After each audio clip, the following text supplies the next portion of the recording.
0 pass completions after the first quarter. And they beat Patrick Mahomes. How did they beat him? Yeah. They beat him with Antonio Pierce's defense. Each and every week, you've learned something new about myself. I've learned something new about myself. Pierce making his case to be the coach of the Raiders, I think it's a no-brainer. Right, talking about and hyping up how good the defense has been playing, and Coach AP, what he's been able to do, and how these guys are ready to run through walls for him. Don't blink. Be together as a team. Do it for one another. Have love for the game. Have some passion for the game. Do it the right way. Make it sound the right way. Make it look the right way. I mean, everybody talks about it. Every coach will come up here and give you their cliche and their layout and their PowerPoint about what team is. But what is it really? What does it look like? What we've done and what we're trying to do is just that. Is do it for one another and do it as a team. What is up, everybody, and welcome back to the Highlight Hendo Network. The Las Vegas Raiders have way too many decisions to make this offseason, and they are very important. Every single one of those decisions is going to have a huge domino effect on each other. As they say, everything affects everything else. We're going to break down some of the decisions on today's show, so make sure you like, comment, subscribe, and turn on those notification bells so you don't miss any videos, and I will make sure to leave the link to my Patreon down in the description if you'd like to go ahead and support the channel. I really do appreciate it. We all know the Raiders 2023 season didn't play out like we hoped, but this offseason, we have a chance to actually make a real change and break our cursed cycle of dysfunction. If we don't, we could be doomed for another 10 to 20 years, or at least until Mark Davis decides to sell the team. He'll have to sell it eventually since he doesn't have any kids that we know about. First things first, the GM. Contrary to the Raiders' history, we need a GM who is going to pick the coach. That's why Jim Harbaugh doesn't sound like a good idea. He wants all the power.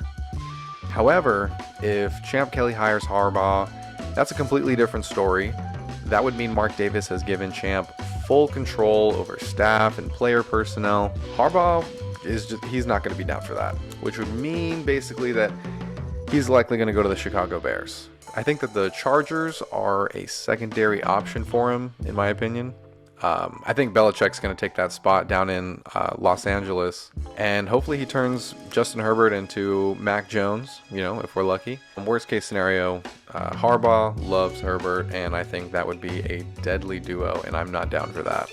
That could be a real problem for us. Plus, if Harbaugh doesn't want to keep Patrick Graham, then we don't need Harbaugh. That's not the kind of guy that we need. He'll likely bring in someone like Ejiro Evero or whoever he had in Michigan. That's who he'll bring wherever he goes. I understand that the Michigan defense has been very good, but we need the continuity for the Raiders. That's the biggest reason for keeping Champ Kelly, in my opinion.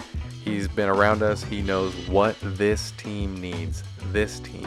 Mitchell Renza's GM candidates, they're all good choices, don't get me wrong, but only one of them was a prior Raider and who I believe would have our best interest at heart. And that man is Louis Riddick. I think that the worst thing that Mark could do is give some random GM all the control of his team, and then they completely flip the franchise worse than it already is. And if that's even possible, for the sake of my sanity, we'll go ahead and say that Mark retains Champ Kelly in this video. So now what? Do we keep AP? Does Champ bring in Harbaugh with the impression that he'll only be the head coach? Do we cherry pick off some of the best offensive coordinators to be our head coach? Reports of bringing Gruden back after his lawsuit, those always surface. This is going to be the second biggest decision that carries any sort of implication that the Raiders could be a winning franchise anytime soon. Flop right here on this decision and we are fish out of water for at least the next decade. But if you make the right move here, then we could be looking at a dynasty favored to win Super Bowls for the next decade. This is where I feel like Raider Nation has the most divide. Some people say you can't pass up on a coach like Harbaugh. Others say you can't pass up on the opportunity to bring back a guy like Gruden. The rest of us say that AP has earned the job. I just asked you to think about this one thing if you're against Antonio Pierce. I can't even say his name anymore. Josh McDaniels hired a bunch of rookies and losers, I'd hate to say, in the support staff basically to try and teach these guys how to be great, or so they thought, when he was really just trying to feed his ego. But either way, there isn't currently anyone capable of helping Bo Hardegree or Antonio Pierce on this staff to do anything greater than what they've already done. I am not in any way, shape, or form saying that Bo Hardigree should be our offensive coordinator or he's our guy going forward, but he could be something with someone else somewhere, with the right people around them and, the right team. He could be something great. And same goes for AP. Even if he's not our guy, he could go be a defensive coordinator somewhere probably. And I'm sure he'd get a lot of guys to run through a wall for him. But imagine if AP had people around him who knew how to manage games and who knew how to win games. Imagine if AP had somebody who could confidently run an aggressive offense. I think he's going to be just fine after a full offseason, a full training camp, OTAs, all that. One full season, probably going into his second season, he could make it to a Super Bowl. They might not win it, but damn near, I think they're going to win it in that third year. Give him 3 years, he'll win a Super Bowl. I believe it. Just the way that this team is playing. Again, so just for the sake of this video and my sanity, we're going to say that Champ Kelly keeps Antonio Pierce. So then now what? How is he going to win a Super Bowl? How is he going to get that Super Bowl within 3 years? With a killer fucking offense. That's how. But who's going to run it? I have no clue. But it could be Hugh Jackson. Maybe making a comeback? Or are we going to poach some sharp offensive coordinator to be ours instead and be like, hey, I know you're doing that over there, but why don't you come do that over here? We'll pay you a little bit more. Maybe we need some young minds, some quarterback coach, some skilled player coach on the offense, someone from a winning team to come in and give them a shot. That feels a little bit too much like a risk though. Maybe we just need to get some young offensive coordinator who won't get a head coaching offer yet, but isn't getting paid a lot. I don't know. But my point is, I think if we're going to hire outside of the franchise, we should go for the best of the best. I understand the splash play, but not really like a big splash. We're just looking for somebody who's experienced, seasoned, knows what they're doing. I do have a few suggestions myself. I would say that James Urban, the Ravens quarterback coach from 2018 to 2022, he has some overlapping time with Marvin Lewis. And Lewis would have hired Urban. So those reports of Marvin Lewis in the Raiders building are kind of my reasoning for Hugh Jackson and James Urban being options at offensive coordinator. He's still currently with the Ravens, but T. Martin is now the quarterback's coach working with Lamar Jackson. He's only been in that role for like I said, this 1 year. But like I said, he's been doing it really well. And guess what? He's a former Raider. And he's coached at other places in college football like USC and Tennessee.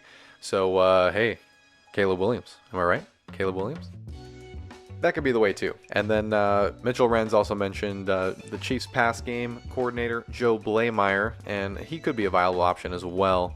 We need someone who's not only familiar with the AFC, but someone who is familiar with the Chiefs. John Gruden worked with Andy Reid to begin his career in Green Bay, so I understand why people want him. But we have other ways of beating Kansas City, obviously. Another guy to kind of keep in mind is Darrell Bevell. He's the Dolphins quarterbacks coach and the pass game coordinator. He could definitely be an offensive coordinator candidate for the Raiders with 23 seasons of the NFL coaching experience under his belt. He's been an offensive coordinator and he's been an interim head coach. He's basically Bo in the future. Or maybe AP in the future, I don't know, kind of. The Dolphins really have something going too, so it's not like he hasn't really proven what he's been able to do. He's been on the Vikings, he's been on the Seahawks, so definitely some guy to look at. He's been able to prove himself. Another guy definitely look at. Mitchell Renz also mentioned this on his list. Former Bills OC Ken Dorsey. He got fired for no reason, if you ask me. And the Raiders could provide him an opportunity to kind of face the Bills again in, AFC matchups during the regular season, maybe in the playoffs, maybe an AFC divisional game and really kind of, stick it to the Bills.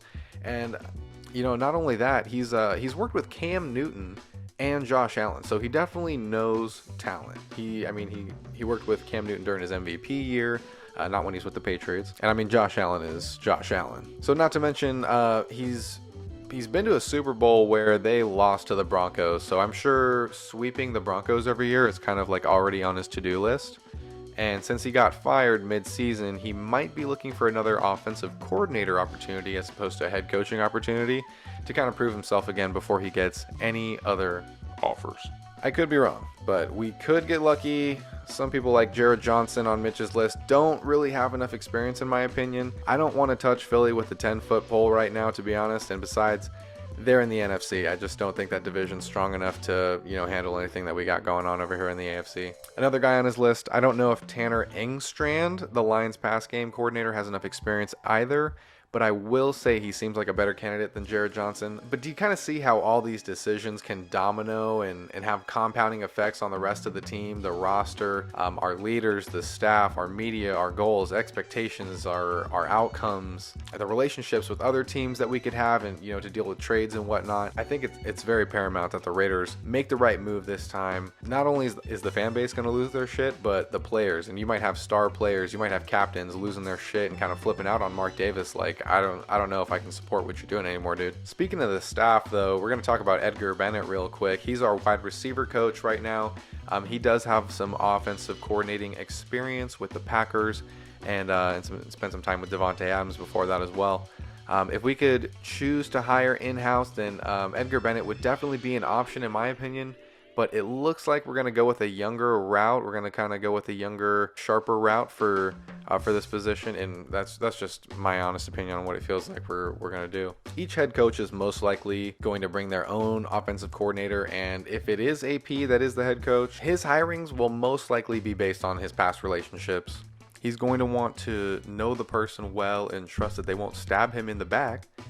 Not only will each head coach bring in their own offensive coordinator, they'll have an entire new staff, like new position coaches for everything, especially Patrick Graham. If the new coach won't retain Patrick Graham, then they can't even be considered for the job. AP would most likely retain most of the staff, like I said, 90% maybe of the staff with the exception of the offense. That side of the ball needs a complete revamp. Scott Turner has got to go. The tight ends coach, he's I think the running backs coach could be better, but I'll give him another season because new scheme, new offense, new deal. The special teams coordinator, Tom McMahon, he is one of the biggest flaws of this team. AJ Cole and Daniel Carlson have saved his ass and made him look decent, but that should help him get a job somewhere else. No shit, I might be down for Danny Amendola to be the special teams coordinator if we can't get Bisaccia back or get some other veteran coach or somebody else who's worthy, is my point. We definitely need some new assistants and some new quality control coaches, some people that actually know what they're doing. If we're going to hire college kids from college programs, at least hire them from a program that wins or a program that they helped improve in some way, shape, or form. But wait, we haven't really hit the full thing about the main topic. And what's the main topic? Patrick Graham. Even if AP becomes the head coach, I don't think there's any guarantee that Patrick Graham is going to be returning. There's no guarantees. He's going to get head coaching offers, and I wouldn't blame him if he took one, but he did say that he has always wanted to coach Max Crosby, and he loves what the Raiders are doing right now. That could be a sign that he's staying, or it could have been a kind of goodbye. Some people have mixed reactions about it. Personally, I feel like he wants to stay a Raider, and he wants to put it all together for a real win with the silver and black and get that championship. But for whatever reason, if he goes, we're pretty much done for. Max and the defense will definitely be upset, along with Raider Nation. I'm sure we'll be able to get somebody, but with the way that Patrick Graham has these boys cooking right now, it would be a shame to start all over on defense and have them learn a completely new system. We're going to have to give Patrick Graham a big old raise just to stay defensive coordinator. It's a good thing that AP's contract should be cheap since he doesn't really have as much experience, but Patrick Graham hired AP after all. If we absolutely need to, make Patrick Graham the head coach or assistant head coach just so we can keep some sort of continuity. Hey, if we cut some of those other Patriots players and some of those other Patriots coaches, we can actually make some more room financially to keep the guys that we absolutely need, like Patrick Graham. Okay, now this is actually the most important part. Now that we've gone through the coaching staff woes, now we can move on to the QB situation.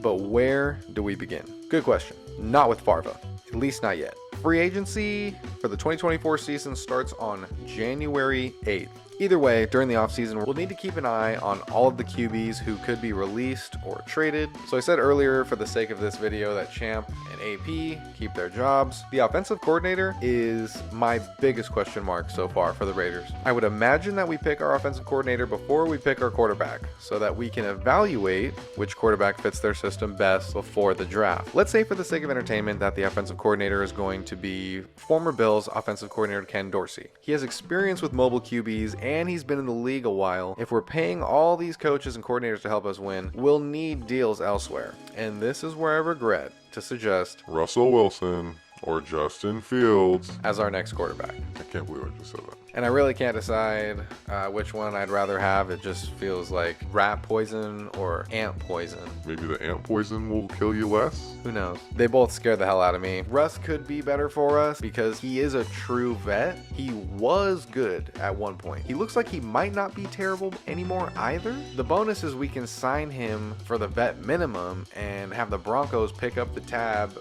for the rest of his contract as we continue to sweep them Every year. At least he's actually played in the Super Bowl that he won, unlike somebody that we know. Russ also has ties to Jim Harbaugh. Not really, but because Jim was almost the Broncos head coach instead of Sean Payton, Russ even had some positive things to say about Harbaugh. Justin Fields could be okay for the Raiders if he keeps playing the way he has to close out the 2023 season. Some reports are saying that Eberflus could be retained as head coach for the Bears, while others suggest that Harbaugh's coming in to take his place. Harbaugh called the Bears his Michigan of the NFL since he was drafted there and played there in the late 80s, early 90s. So with Eberflus gone, Fields would be also. The downside is we would only have him cheap for 1 year. Russ could play on the vet minimum for 2, 3, 4, 5 years. And I mean, that's great for us. Fields would need a contract going right into the 2025 season. So if he starts to suck after that one season, we can't just be like, Oh, well, we're just paying you the vet minimum, so we don't care. and we can't just pay him the vet minimum because we just paid him this freaking,